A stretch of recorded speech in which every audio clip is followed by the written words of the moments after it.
Good morning Sunday সকাল সকাল আজকে বেরিয়ে গেছিলাম বাগুইয়াটির দিকে। তাই কেন গেলাম তাই ভাবলাম ছোট্ট একটা শর্ট করে তোমাদেরকে জানিয়ে দিই।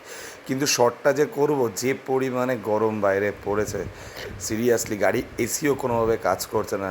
তাই হঠাৎ করে ডেসিলেন দেখেও নামতে আর পারলাম না, কারণ যে পরিমাণে রোদ্দুর।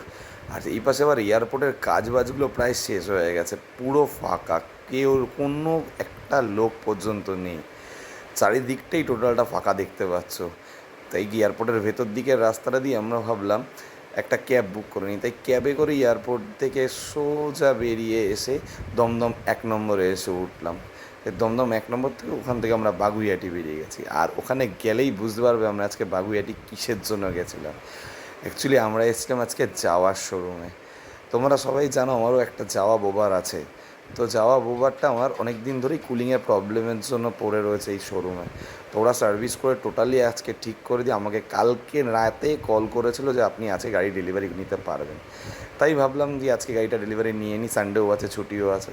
আর সাথে এই গাড়িটাও দেখো, সলিড বস, সেই লাগছে, প্রিমিয়াম কোয়ালিটি। তো গাড়ি ডেলিভারি নিয়ে আর বেশিক্ষণ ওখানে না দাঁড়িয়ে সোজা ব্যাক করে আসলাম বাইরে রোদ্দুরে। আর পারছিলাম না, গাছের ছাওয়ায় দাঁড়িয়েছিলাম।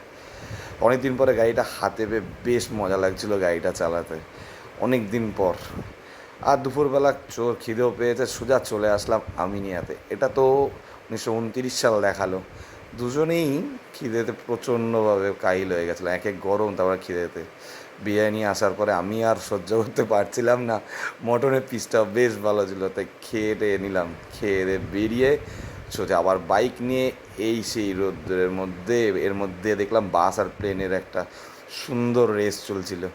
রেস দেখে আবার সোজা বাড়ি চলে আসলাম। আস্তে আস্তে সন্ধে হয়ে গেল, তাই রাত্রি বেশ বেশি হয়ে গেছে। গাড়িটা আগের থেকে বেশ ভালো চলছে, এখন স্পিডটা অনেকটাই বেড়েছে আর কুলিং প্রবলেমটা অনেকটাই কমে গেছে। আর যারা বোবার নেবে একটু কুলিং প্রবলেমটা প্লিজ দেখে নিও, কেন গাড়িটা বাকি সব ঠিক আছে কিন্তু কুলিং প্রবলেমটা প্রচণ্ডই খারাপ। গাড়ি প্রচণ্ড পরিমাণে হিট হয়।